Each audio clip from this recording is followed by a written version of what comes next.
Oh, former President Donald Trump criticizing Vice President Kamala Harris just one day ahead of her trip to the U.S. southern border. Trump saying, quote, "For nearly 4 years, we have been living through the worst border crisis in the history of the world. There's never been anything like it, which has brought untold suffering, misery, and death upon our land. The architect of this destruction is Kamala Harris," unquote. That from the former president. Death upon our land. Powerful words there from the former president. Allie Hopper is a human trafficking expert, and Anna Gorsich is an immigration attorney. Ladies, good morning. Good morning. Allie, I want to start with you. Morning. What did you make of what Trump just had to say? You know, he's not wrong.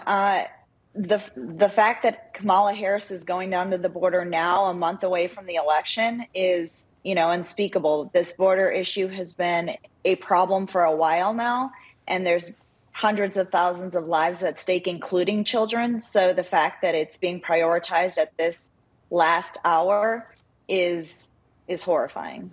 Harris campaign aide who discussed this trip that we're talking about on the condition of anonymity says Harris will speak about border security during this visit. The aide went on to say Harris will emphasize she is pushing the toughest bipartisan border security plan in a generation, and that former President Donald Trump killed it for political reasons. Anna, I'll have you respond to that. Again, this statement here and the fact that the vice president seemingly now wanting to really act in this moment despite being in office for the past 4 years. Well,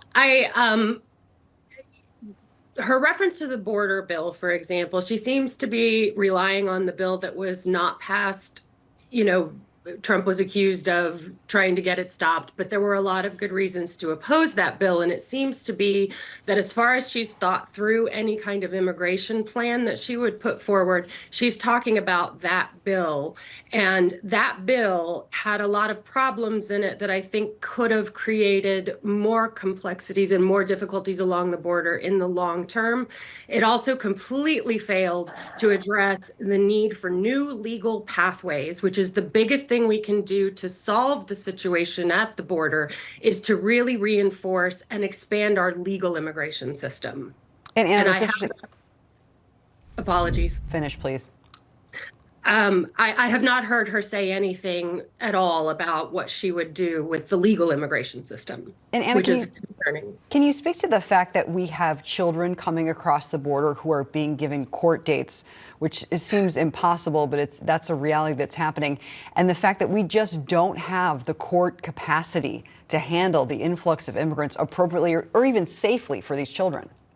Yeah, that's absolutely true. And, what I know is that most of the people who are paroled into the country, their court dates are in 2027, 2028. So they're able to come in and they stay for several years. And this is particularly challenging with children and unaccompanied children and keeping track of them while they're here. We don't really have a good way to do that now. And the court dates are so far out that I'm not sure how a child or a teenager would ever be able to keep up with something like that and make sure they're complying with the requirement that they check in or anything else that, they're required to do as part of their admission.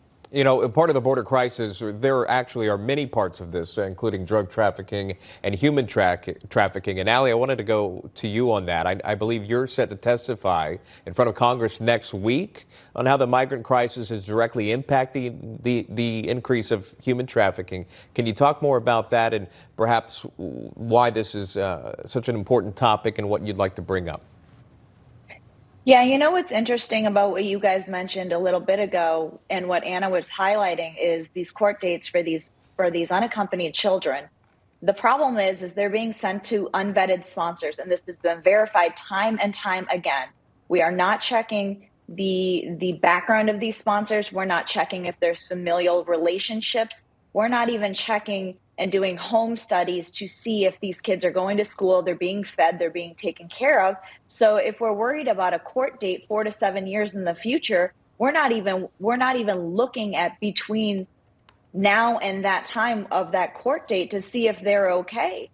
There's been reports of people trying to check on these children and they are no longer there or they never arrived. So that is problematic. aside from the fact that there's a court date 4 to 7 years in the future. Yeah, the expectation that these kids could be pro se, just absolutely ridiculous and certainly unsafe. Allie Hopper and Anna Gorsich, thank you so much for joining us today. We appreciate you. Thank you very much. Thank you so much. Coming up, former President Donald Trump